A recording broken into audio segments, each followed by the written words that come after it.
સાથીઓ, સમગ્ર સૌરાષ્ટ્રને સતત ધબકતું રાખનારા પાટનગર સમાન રંગીલા રાજકોટમાં સૌ પત્રકાર ભાઈઓનું હાર્દિક સ્વાગત કરું છું. નવા વર્ષમાં પ્રથમવાર મળી રહ્યા છે ત્યારે આપ સૌને નવું વર્ષ મંગળમય નીવડે એવી હૃદયપૂર્વકની શુભેચ્છા પાઠવું.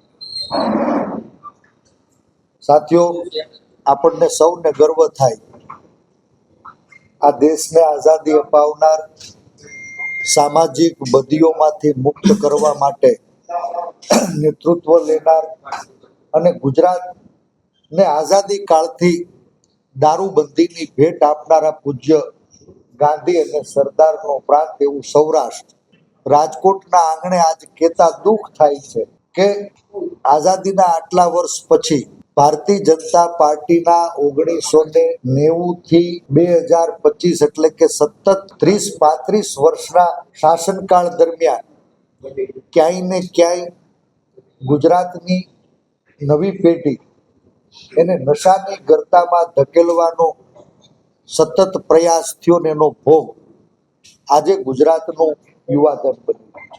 મને ગર્વ થાય છે કે કોંગ્રેસ પક્ષનો એક કાર્યકર્તા, ચૂંટાયેલો જનપ્રતિનિધિ ભાઈ જિગ્નેશ મેવાણીએ પોલીસ સ્ટેશને જઈ અને પોલીસની નિષ્કાળજી પ્રત્યે સવાલો ઉઠાવ્યા તો ક્યાંય સત્તામાં બેઠેલા લોકોનો ગ્રાસ લૂંટાતો હોય પોલીસ પરિવારના નામે એક ચૂંટાયેલા જનપ્રતિનિધિને દલિતનો દીકરો સમજીને સરકારે દબાવવાના નિરર્થક પ્રયાસ કર્યા એ ખૂબ નિંદનીય છે. ભાઈ જિગ્નેશ, આ લડાઈ તમારી નથી, આ લડાઈ કોઈ વ્યક્તિની નથી, આ લડાઈ કોઈ વર્ણની નથી, આ લડાઈ કોઈ વર્ગની નથી, આ લડાઈ સમાજની છે, આ લડાઈ ગુજરાતની છે અને અમે સરદારના વારસો તમારી સાથે છીએ, સમગ્ર ગુજરાત તમારી સાથે છે એ સંદેશ સાથે અમે આ દારૂ અને ડ્રગ માફિયાઓ વિરુદ્ધની લડાઈ આવતા દિવસોમાં આખા ગુજરાતના તમામ જિલ્લે, તમામ તાલુકે 18,000 ગામડાઓની અંદર લઈ જવાના છે.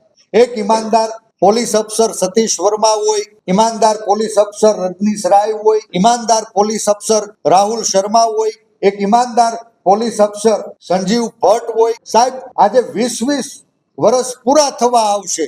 એક ઈમાનદાર અધિકારીને કોઈ ખોટા બનાવી કાઢેલા જૂના કેસમાં જેલની અંદર ધકેલી દે, એના ધર્મપત્ની, એની દીકરીઓ વર્ષોથી ન્યાય માટે ભીખ માંગી રહી છે. ત્યારે આ બની બેઠેલા પોલીસ પરિવારના લોકોના પેટનું પાણી નહીં હેલું હોય? એક નિર્દોષ અધિકારી, એને સરકારમાં બેઠેલા લોકો એની સામે આંગળી ચીંધી તો એના ઘર ઉપર બુલડોઝર ચલાવ્યું, ત્યારે આ બની બેઠેલા પોલીસ પરિવારના લોકોના પેટનું પાણી નહીં હેલું હોય?